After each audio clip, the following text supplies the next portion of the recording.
Is this a good layout? I like it a lot. You do? Mm. Like you're gonna be able to see comments now. Wait, are you talking about the layout of the screen or us sitting I'm at the table? talking about us sitting and being able to look here. I'm talking about this. I'm kind of digging the table instead of the couch. Really? Yeah, me too. You know why? Mm. I don't have to wear sweatpants every day. Yeah, you're Monday. so pro right now. I can like dress up Yeah. and look like a, You do. what am I? Like an ambassador. Oh, okay. Yeah. I'll take it. Oh. We'll take it.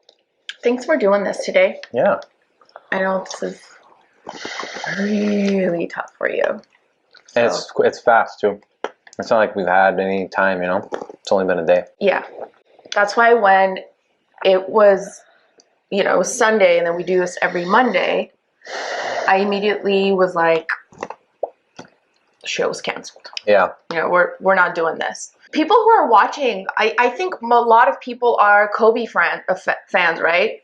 Can you guys write anything about where your stance is? I think it's the whole world. It's not even like there. You know what's the best about all this too is how not only the country but the world kind of comes together. Like Madison Square Garden yesterday was lit up in purple and gold. Mm-hmm. There was a Kobe picture outside Citi Field, which was across the street. Everywhere around the world, like there were Kobe chants. I forgot what soccer player scored a goal yesterday, and he put up the 24. Like the guy was an icon. Yeah, he was this is a different human being who did stuff not only on the court but off the court, and just different. He was a different animal. In your podcast, you said how you have been watching him because you've had season tickets. Did you go to his final game? Yeah. You did. Scored 60 points against the Jazz. Yeah. He shot like 60 shots that day, and he didn't look good early. He was horrible, actually, early. He wasn't shooting the ball well at all. And then at the end, it was almost like the Jazz kind of let him go and do his thing. But the shots he was hitting when he attempted them, like, no way that's going to go. And then they fall. And it was like seamless. It was unbelievable. Yeah. But the feeling, it was just, like I said, you're not supposed to score 60 points in your last day. You're supposed to be going out. Mm. This is his 20th year. Like, he's had a lot of miles on his body. How old was he at the time? 36? Yeah. Yeah, 36, 37, something like that. But he came in the league when he was 17. But yeah, no, that tells you, and listen, this guy is second to none in regards to work ethic. There's nobody that was ever going to outwork him. And we're gonna get into that because that to me is how I'm going to remember him, and you're gonna obviously everything above. But do you know where I was on his final game? Farmers market. I had just started the Anna report. I don't think it was even called his the final game. I thought yesterday. Sorry. Oh no. Gotcha. Yeah. His last game. It was. Was that a Monday night? No, Wednesday. Oh, that's right. You're right. On Wednesdays. And so I was like, I'm gonna do the live from the bar, right? So I got my friend Vahe, who's a diehard Lakers fan, to meet me at the bar where we could do this live. And here I am with my tripod and the camera. There's no Wi-Fi. We can't go live. There's too much noise. There's no light. We have the camera light on. I tried to find this video. It doesn't exist because I can't even log into Periscope at this point. Too bad. But did you tell the bar that you were coming in to do the show? Did you know the bar owner, or we just showed up? No, we showed up we went to one of the bars on Los Feliz because it was just mayhem there, and I don't know what happened. Oh, the Wi-Fi wasn't working, so he was like, "Let's go to the other one." We're running to the other one with equipment. Well, that's great. Just so we can do this. That's awesome. And it was great. It was such a memory. And isn't that cool? I get that with music a lot of the times, where you hear a song from back in the day and you knew exactly where you were the last time you heard it. You didn't even smell. Where were you when you found that yesterday? Well, as I said, I woke up in the morning. Something was off. It was a weird feeling. I haven't woken up like that in a while. Right? I guess, I don't know, but I didn't know what the weather looked like outside. I just woke up and I just didn't feel right. And I went downstairs to make me something to eat, and I got the breaking news text. And it was a heart-dropping experience.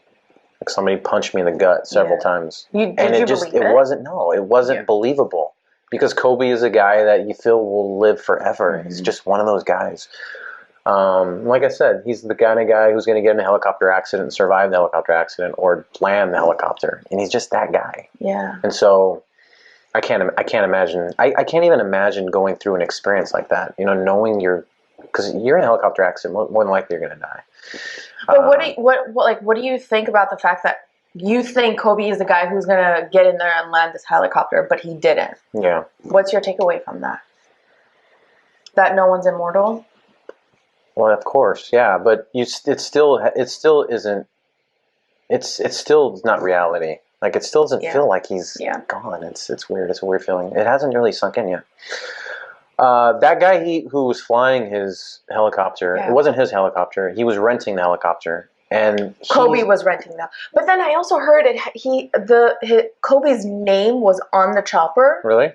Which is how people were able to identify that Kobe was Kobe. Oh, really? Yeah. Oh, maybe it was. I know it was a 1991 helicopter, but what I was trying to say is that pilot he trusts. Like he's the only guy he trusts to fly him. Kobe trusts that pilot. And he's gone. And here's the thing, like this is like us going into an Uber and going somewhere. For Kobe. Yeah. He's been doing this for years. Yeah, and so there was 100 feet visibility, which is nothing for a helicopter. That thing's going 100 miles an hour. And so 100 feet visibility, what I heard is that he clipped the mountain and that was it. He couldn't see in front of him much because there's 100 feet visibility, and a wing clipped it. I don't know what clipped it, but that's what kind of started it. And so, but I'd rather not talk about that. I'd rather talk about the person and, you know. The impact that he's left is stupid.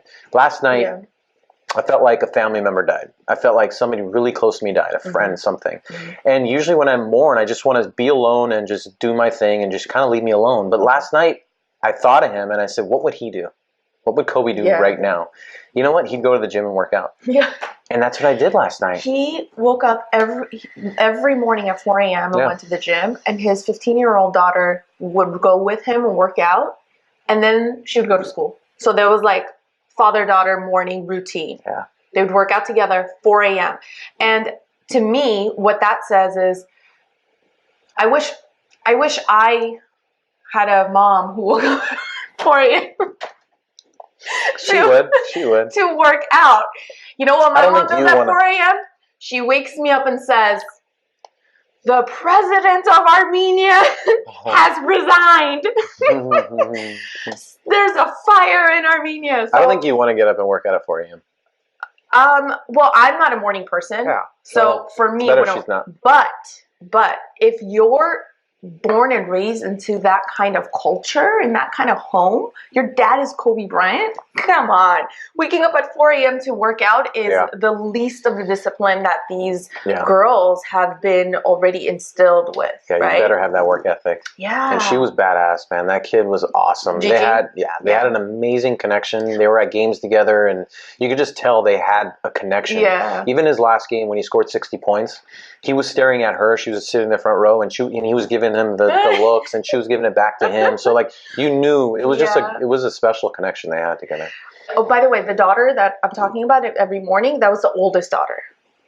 Gigi. Gigi is the middle. The oldest is 15. Gigi is 13. Oh, really? Yeah. Mm. So I just wanted to make sure people knew that this isn't the one who passed with him. He's not only exercising and doing these things with Gigi because Gigi is heavily involved in like basketball. Sure. No, like he was doing that with his oldest daughter as well, right? Yeah. Really quickly, let's go through the comments. Dave says, "Hey, all Blazers fans, sending love from Baltimore."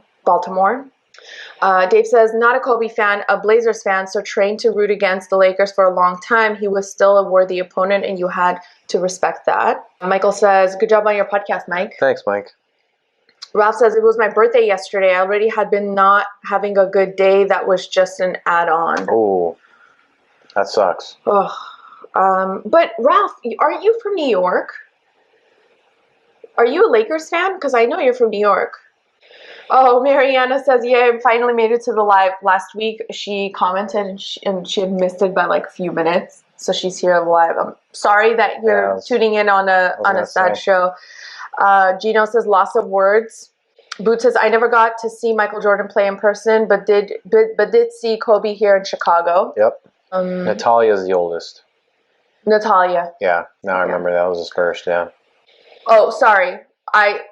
So Natalia's 17 now. Yeah. Yeah. My thing was, why were men so fascinated and driven and influenced by him? Like, what was it about him that men were just so inspired by him? And I started, watching and reading things about him, and I thought, holy shit. How one can take just a basketball game and then transfer it over to life and family and onto other things. Couple of things. So I want to touch on two things that's important to me because it came up, and I know a lot of people are thinking about this. Mm-hmm. So yesterday you were at home. I was at, I guess, breakfast, lunch, with our girlfriend, and we were at a restaurant, and we got the news. I was like, this is not true. Yeah. Right? So I put my phone away. I literally put my phone away. You got it from TMZ?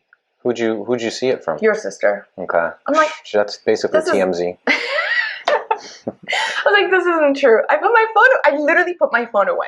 I was like, no, honey. Yeah. I know, that's what I'm saying. And then my girlfriend starts getting a text. She's like, oh my God. I'm like, no way. And I'm acting like I didn't just read on these texts. So you didn't share it with your friend? No, I didn't believe it. I was like, no. Right. No. Right. So anyway, so we started looking at around the restaurant at people, right? And you can just tell who knew and who didn't know. And people are on their phones. Some people are like not on their phones, completely having a good time. Yeah. And then our waiter came by and we asked him, and he was like, my grandfather actually designed the first helicopter. And I was like, what are the chances? So we started talking about helicopters. Wait, from this random? He was our waiter. Oh. His grandfather was like the designer of, I don't know what, like the helicopter. Yeah. First of all, right when it hit me, I couldn't help. I just started crying. Yeah. When you knew it was it was official and it happened. I couldn't. And then I felt bad because we're there for her birthday. So I don't want to be sitting there like, of course, being a Debbie Downer on her birthday. But at the same time, sorry. Yeah. I mean, the fact that I'm still sitting there, right? What did she say? Did she care? She said, I don't understand how people can get emotional about someone they've never met. And she said, she was questioning, like, am I not human? Like, what is it about people? And I explained it to her and she got it, but she still was not. I get that. No, I get that too. I mean, I think the people who don't really know him like we do, I think the part that affects them is that he was with his daughter. I think that is like a tragic. But she was, of course, she was still sad about it, right? Yeah. But for example, I don't know. There's different levels of people who feel a certain way about the situation. Like, for example, my aunt and my uncle hated that my cousin was obsessed with the Lakers. Yeah. I mean, if they lost, he was in a bad mood, and it was like, "What? This is bullshit." Grow up, and the whole like fight in the family. Yeah. So yesterday, my aunt, my uncle popped in, and they brought flowers. So I was like, "Oh, sweet." They brought other stuff too, and we're sitting down. And this morning, I woke up. I walked in the living room. Look at the flowers. They brought those colors Purple and gold. On purpose. Of course. Wow, that's cool. Oh, that's cool. And again, to me, like even my uncle said it, he's walking to the balcony. He's like, yeah, see what life is like. And, he just, so there's no way that you cannot be just crushed. Yeah. Well, see, the thing is that stuff happens every day though. Like tragic events like this happen every day. But when it's by somebody like Kobe Bryant, who you think you have at least that feeling of, the inevitable will never happen to a guy like that, then it hits you and it shocks you and it really hits home. Well, also for me, as I love basketball, I love the Lakers, right? But for me, it was now, as I'm going through the different phases, right? Yeah. I think about how he just started his second half of his life. Yeah. he just started the second half of his life as he had so much potential to do so many great things and touch so many different lives because of the way he thought, the way he functioned. It's next level. Like it's inspiring. It's inspiring. Work ethic it's stupid. Is unbelievable. Yeah, it's stupid. He was an investor in Body Armor. It's that competitor to Gatorade. I think he went in at $25 million, and everybody laughed at him. In 2 years, it's now worth $250 million. Yeah, so he's that guy. He's that guy. Yeah, and I was watching his interview with Lewis House. Who were your best teachers in your life? And he was like, my parents. Yeah. And then he says, because they instilled curiosity in me. And curiosity is like the number one thing for me. When I think about when I start hiring for the Armenian Report, the number one thing I'm looking for in everyone is how curious are you? Right. If you're not curious, I don't want to have anything to do with you. Like, for example, if I'm out and I ask questions and my friend goes, who cares? I'm out. Like, I've literally, in my head, I ask, like, I'm done with that person. Like, that person doesn't exist for me no more because I'm like, there's no chance I can grow with this person. Yeah, and he was all about that. He was all about it. So I connected with him so deeply in the past 24 hours because of curiosity. He really pushed curiosity. Talk about curiosity and what he did to players when he was going up against them. He learned about everything about that player. So if it's in a short series, like in a 7-game series going to playoffs, and he knew the guy he was going to defend or the guy he was going to go up against, he found out everything about him, like down to the movies that he didn't like. So when he would talk to them on the basketball court, didn't the coach teach him that? Maybe. What's the coach? Phil Jackson? Yeah. Maybe it was Tex Winter, his special assistant at the time. He got in these people's heads where they're thinking to themselves, how the hell did he know that certain movie or that city that I can't stand or that food that I ate, I threw up, that's how in depth he got. You know how he got into that? I think, based off the stuff that I've read and heard him say. So when he was little, he joined this league, this basketball league, right? And he scored 0 points, zero. He said he was 10 or 11 years old.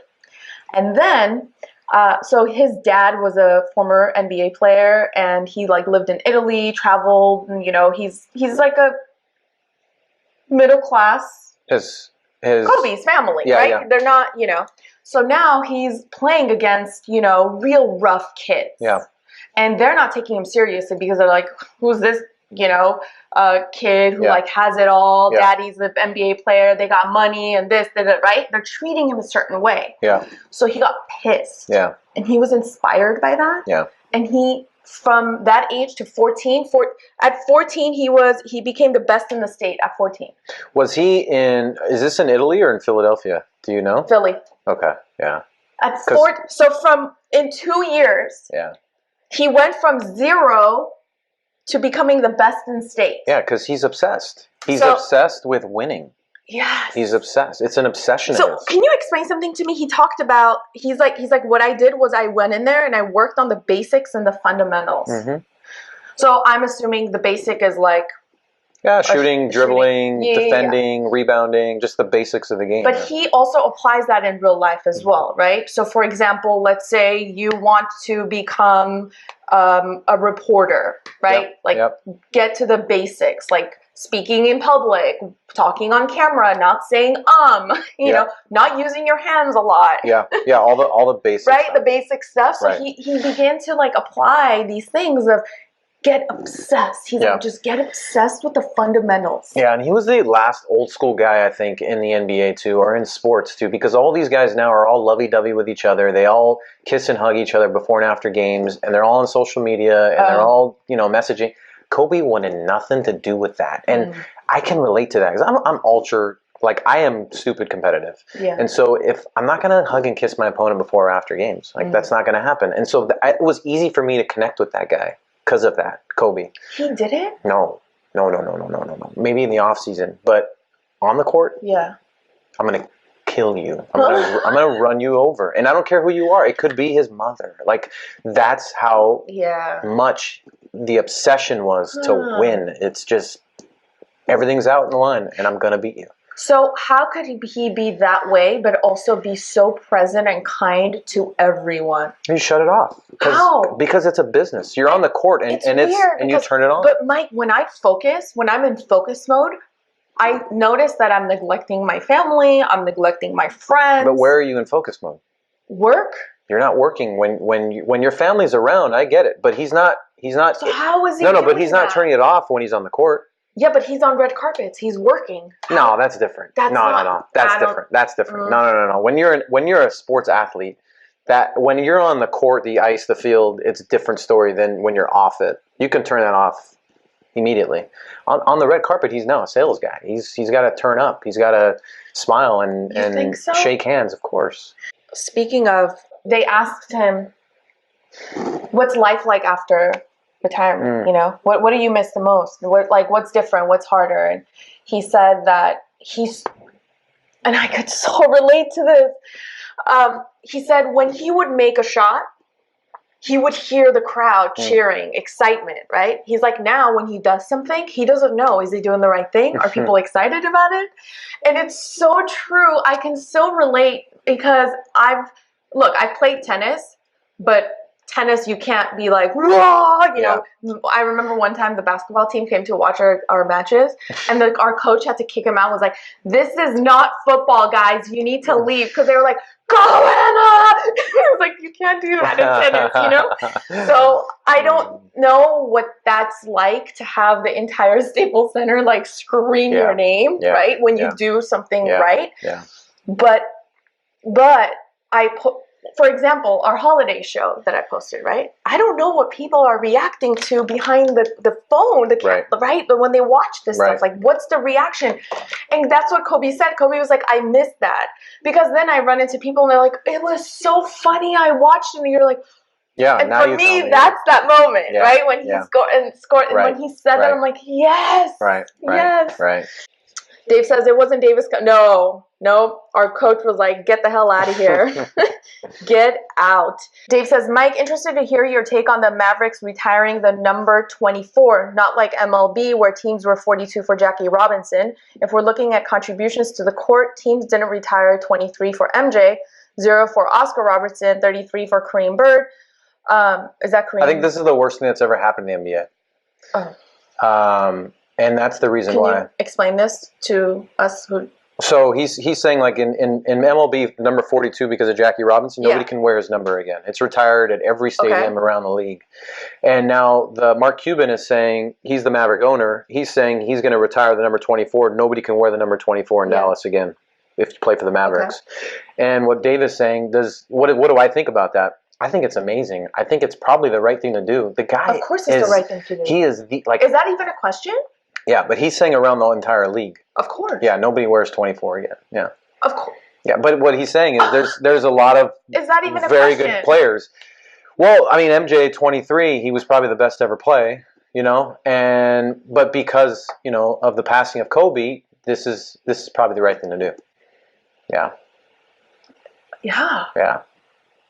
I agree with it. I like the move. I think it's the right thing to do. I mean, he's already retired. He's proven his skills on the court. Like what? Why? Well, as a Laker, when you retire the jersey, only the Lakers can't wear the jersey. Now it's going to be the whole league can't wear 24. Well, yeah. Yeah. Why is this even a question? Well, it's a fair question. It's a fair question. Oh God. Yeah. Ralph says it's more than just a sports thing. You know, yeah. It's crazy how he just inspires people when he played, and then he inspires them off the court. But like, there's so many people who have texted me today and told me that. Yeah. Mike, I'm not a sports fan, but this guy inspired me because I saw what he was doing on the court and how much he loved it and how passionate he was, and how much fun he was having, and that inspired me. The videos on this guy is... The interviews, like, he's just, I don't know, man. I don't know if I can't put this stuff in. It won't make sense. What's 8? His old number 8. Oh. So he wore number 8, number 24. Yeah. I think 24 is... He's known for 24. Is just fine. Yeah.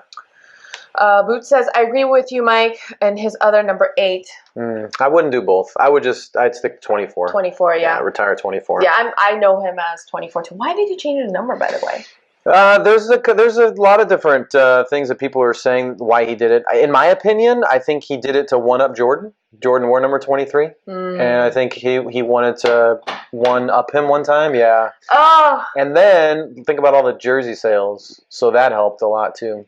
That's true. Yeah, they pick up brand new set of exactly. jerseys. Everybody's going to have to buy a new jersey now because do you think he made? Well, of course he made money off those sales, right? Both. Yeah, of course. Yeah, they take a certain. I like 15% or something. Yeah.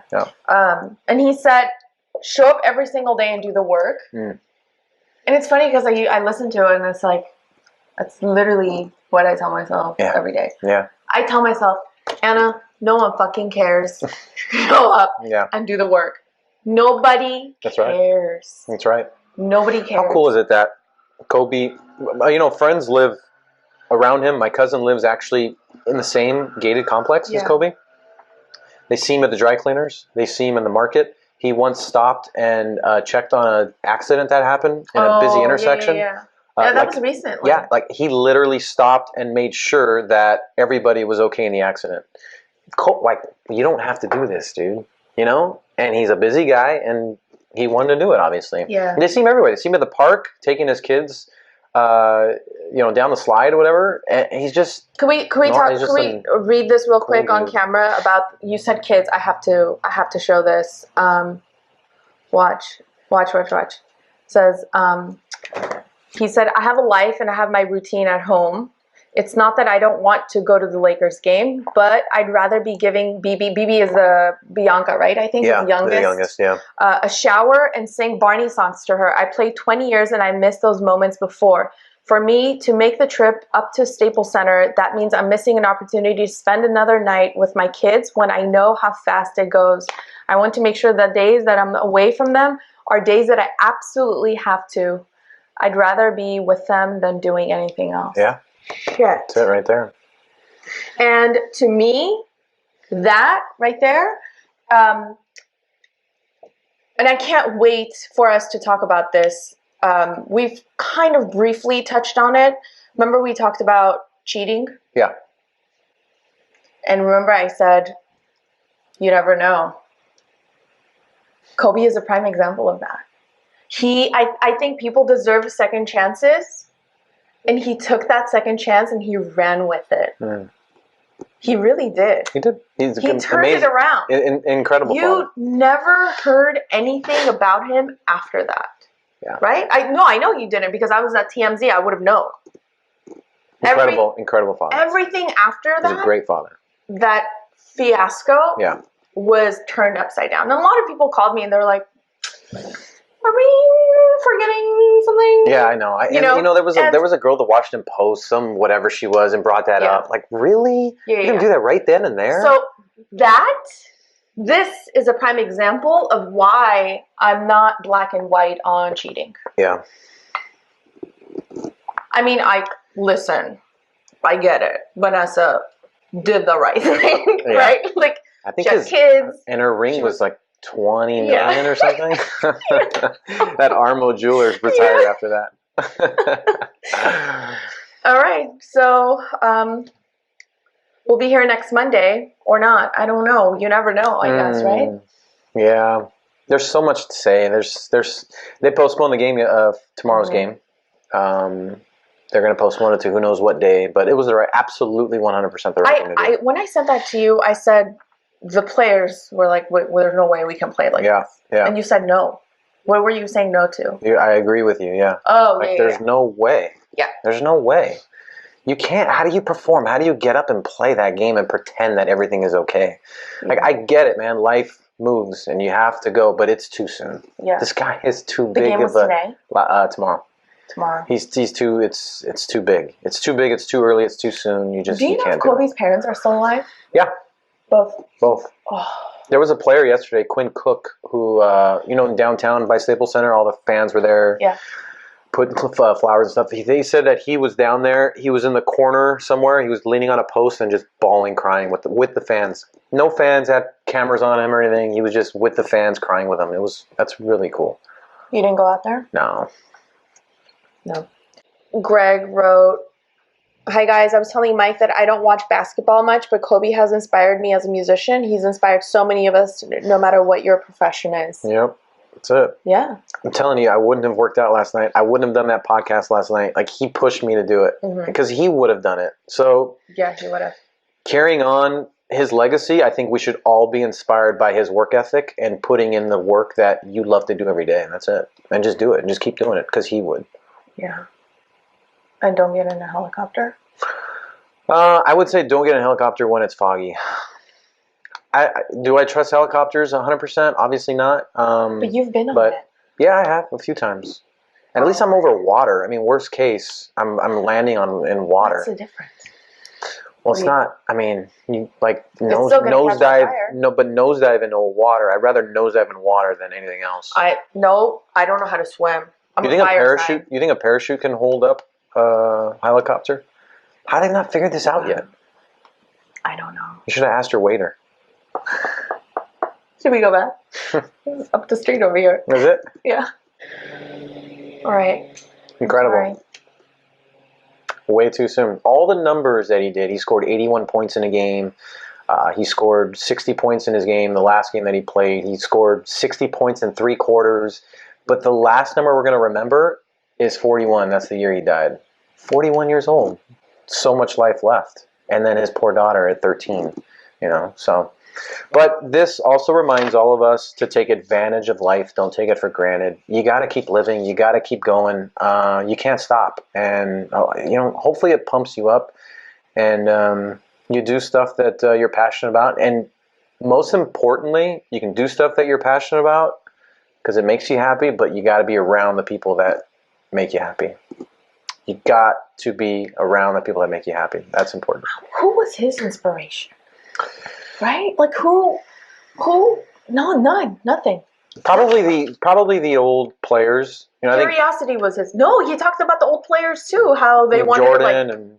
Oh yeah. And Magic and Bird and those guys. I'm sure that pushed him. And you know what else pushed him was the records. He wanted 7 titles because Jordan had 6. He only won 5. Kobe did. The all-time scoring list. He's now 3rd or 4th. LeBron just passed him up. So I think that pushed him a lot too. That's another to be in his last tweet. Yeah, to Kobe or to LeBron. Yeah, it's crazy. That's so crazy. It's eerie. Yeah. Yeah. Ralph says, "Love each other. Leave the BS aside, because you never know." Yeah. Ninette says the pilot was a licensed instrument pilot. He had the safety and navigational training and tools needed to fly in poor weather conditions. So what happened? Was it fate? Only the man above knows. Well, I said a quote last night on my podcast. I swear this is the greatest quote of all time. James Worthy's mom told him this. James Worthy told Kobe this? No, James Worthy's mom told James Worthy this back in the day when they had a death in their family. Yeah. And he said, "Don't ever put a question mark on God's period." Like that is the greatest quote I've ever heard ever, and it's so true. I mean, look, I think everything is somewhat meant to be. But do you think your last day is already? It's stamped on a forehead. You think so? I do. Wow. And you don't think there's a single psychic that can help us find out what that date is? No. Don't ever trust those people. No. What would you do differently? If I knew the day was coming? Yeah. It's a great question. That's for a whole nother show. It's a really good question. Yeah. I don't know. Because the thing is, if my age is 99, yeah, you're gonna take it easy and not edit so much. I'm not doing shit. Yeah. Right? But if they're like, it's 72, I'm rushing. I don't have much time left. 72? Yeah. That's a long time. No, though. it's not. 72. I mean, that's from now. That's a lot. I know, but the amount of stuff that I want to do. You can't do in 40 years? No, because 72 is like the new 42, right? Like I'm still going to be kicking in alive and fully alert. Are you still going to be doing this show at 72? Oh yeah. You know what's better? You know what's better about this show? The older I get, the less I care, so the better it's becoming. It was like, totally, yes. For sure. Because me on TMZ now, I would be a riot. Right. Like, I would be diarrhea of the mouth. I wouldn't care. Yeah. But in my 20s, I was so scared. Right. Now, For so sure. imagine in my You're 40s, I'm reserved, going to you're be held less back. careless. For sure. 50s less. My God, can you imagine 80s? her at 50, 60, and 70? I am doing some crazy shit on this live. Not shit, but crazy stuff I'm saying. Imagine what technology is going to be like back then. By then, you guys are going to know. You're going to be able to see through her. They're like, oh, why aren't you wearing clothes? You're like, I am, but I can't. Those abs are going to be out in those years. Oh, my goodness. So, yeah. Sorry. I remember his first preseason game. How old were you? 13. He was 17 years old. He came out just cocky. Like he owned the town. That was the other part. He was globally known. Yeah, that's what I'm saying. Whole world. Well, this is way affected before by him. one person. It's unbelievable. But you associated him with the Lakers. Oh yeah. He was the face of. Hurts. The Forum days were the best, Ani says. They were. It's good times. In the red blazer. I never went to that.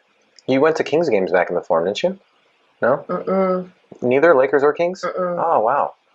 Nope. Yeah, all staples. Forum, you'd get off the freeway and it would take you another 25 minutes to get to Forum, man. They've really revamped the Forum now. It's beautiful. I think they put like $50 million into it. MSG owns it. It's gorgeous. All right. Kobe's rookie card is worth some bucks. Good times. It's crazy. All I'm going to say is just you guys go look him up and watch all his stuff on YouTube. Read articles on him. You will be so inspired. Yeah, that one, I think you put it up today, right? Where he said just do what you're passionate about. Mm-hmm. Yeah, and just be happy. That's what we say all the time, every day. Can you imagine having him in her home? I want to know how much of that Vanessa's influenced by. How much of it is she influenced by? Yeah, I'm sure a lot. And the people around him. Or the fact that you know that the person you're with is so regimented, right? Yeah. And you're like, sorry. Imagine third graders knowing Kobe. It was a rough day for my third graders too. He touched everyone's life. Yeah, Julie is a teacher. You know, I nearly texted Lily to ask her what it's like at high school today. Yeah. I'm curious to hear what... Who? Lily? Oh, your niece. In high school, yeah. But Julie is saying in third grade, it was rough. Greg says, live every day like it's your... Live every day. You're so used to going live. Yeah. Live every day like it's your last. Hug and kiss your kids and loved ones. Life is too short. The thing is, I already do that. Do For sure. I mean, yeah. I live that life. I try to at least my best. Yeah. I try to. I live that life to the extreme, to the point where my mom goes, please love me less. Let me what? Love me less. Love me less? Yeah. Oh, that's awesome. You know, it's like too much. Yeah, right? That's awesome. It's almost like... But you know it's crazy that happens as you get older, too. You appreciate it so much more. I've never changed. Yeah. I've been like this. I haven't been... I've been grateful in my life, but it's as the older I get, the more grateful I become. And then stuff like this happens, you're even more grateful. Yeah. I have a really hard time with processing death, so watching his videos really really helped me, because what's the word? It's like he's still there. It's all there. Yeah, I know. It's all there. I know. So, all right, you guys. You know, it was Lunar New Year, Chinese New Year. Saturday. This weekend, your sister was like, you're supposed to change things. And I was like, there's a lot of change here. We're changing this, we're changing that, we're changing that. Is that what they say? I guess, yeah. So, we made the change and God still fucked us over. No, it's going to be a good year. So. Can't think like that. We're going to be all right. Listen, the other part is, he's not going to sob this stuff. He would never sob this. It happens, you grieve, and you move on. You have to. No, he's sobbing over his daughter. No, well, they're together now. Yeah. But I don't. He's too much mind over matter guy. You just gotta move. You gotta push. You gotta keep going. Ani loves to change. I don't have room for this. I gotta figure out where this painting is going, so it'll just sit there for a moment until we figure it out. Yeah. All right. It looks like the cover of The Secret. Yeah. Does it? That's what I thought it was.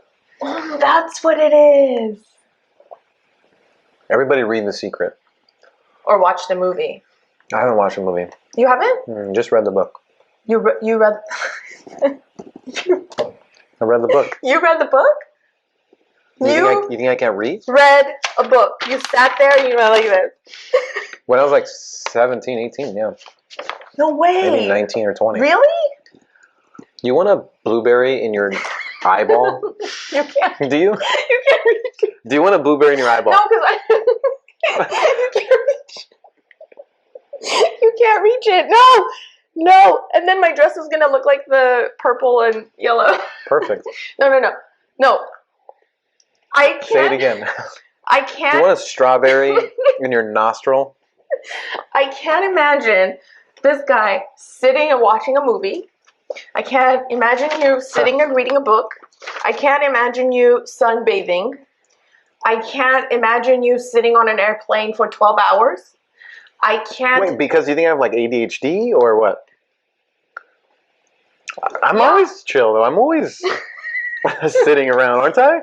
Am I the only one who thinks that? Like, does this translate through camera or You no? are right, but I don't think it translates at all. I just can't. Because I don't come off as a like hyper guy, do I? How about it? No, I don't have a Nazuk, but I have a Girl Scout cookies I can throw in his face. Oh no, Nazuk. Did Nazuk just make an appearance? I can't imagine you chilling. You're kidding. No, I can't. I can imagine you focusing, but like you have to be on the go. Like you have to be playing a game. You have to be moving to focus. Not like... Just sit still and watch. Yeah. That's crazy. And nobody's ever said that about me. I think if I ever saw you just sitting there like reading something... You think I'm like dead? For more than 15 minutes... You hit me on the forehead? I'm tweeting about it. I'm making a meme out of it. Oh. He definitely has nausea while reading a book. He definitely has nausea while reading a book. See, you can't sit still. Blueberries, water shift. It's true. Come on, Tina. Ani said Mike definitely knows how to chill. Oh my god. I do. So see, there's a side to you that we don't know. Should we do a reality show? What are you asking for? I would love to do a reality show on Thanksgiving Day. Just one day. All I need. Just that day? No, I'll get 8 episodes out of it. It'll be a docuseries. just give me one day from morning till night. Just give me Thanksgiving. Done. Where's it gonna go? Netflix. I'll pick that up so quick. It's gonna be so good. It's gonna be. You're gonna be laughing behind the camera the whole time. How would you survive? It's not gonna be professional at all. I would be hysterical. Yeah, but that's good because it's gonna remind you of remember back in the days the old like shows. Yeah, when you hear the laughing in the background. It'd be like that. You know who comes to Thanksgiving? Who? Nazik. He does? She. Greg says Anna reads all the time exactly like his dad. Anna, he reads all the time. He's like, yeah, my dad reads. Oh. Dad is a reader, man. He loves to read. The newspaper? Yeah, newspaper and books. He still reads a newspaper? Absolutely. LA Times. Oh. Yeah. Really? Yeah. That's cool. Yep. But I don't read all the time. Greg's just trying to be nice. And he's laughing. I do the audiobooks. Yeah, but what are you gonna your drive is so short. What are you listening to? Yeah, that's hard too. Yeah. You know what I would love to do? I would love to have speakers, like real good speakers in the shower, so I don't have to have my thoughts. How long do you take showers? Oh, it depends. If I want to escape from the world and my phone, I'll stand there for a good 15 minutes. Don't tell my landlord this. And just shower? Yeah, and then you know what else I've learned is it's really good to stretch in the shower as well. Really? Mm-hmm. Didn't know that. Yeah. So I get a lot of pain right here, right? So when you have the hot water, Yeah. water, not cold water, hot water. No, cold. You can really fix your shoulders right just here. by doing that, massaging the area. Mm-hmm. But like you turn your shoulder, then you go here, right? Yeah. It helps a lot. Really? I gotta try that. Yeah, and I'm sure it would be great if my dad taught me something about that. Water. What? He said that he saw some doctor on TV, and he said, "Do you have pain in this area right here?" I said, "Yeah, sometimes I do." He goes, "Just put your hand up like this." Oh, that's a Japanese thing, right? And keep it there for 30 seconds. Where's the pain? Right here, where you're showing, in this area. So we should sign off like this. And then update people and let them know I'm not if it works. For me. Look, it feels so much better. My mom does this. Just stretches. All right. Sorry, Mike. Well, this is life. I got a ha-ha out of you yesterday. I was really proud of myself. It was... What was it? I was trying to figure out if we're related. Oh, yeah. How can I not laugh? I'm on a mission. I always say Armenians are all related to each other. So I was trying to figure out if Mike and I are cousins and how far cousins we are. I haven't called my aunt yet, but we'll figure it out. Mariana says, or start the show like that and tell us by the end. Can you imagine? Just 30 minutes? Yeah. All right. I don't even know what to say. But just live, man. Just live. Just live. Bye. See y'all.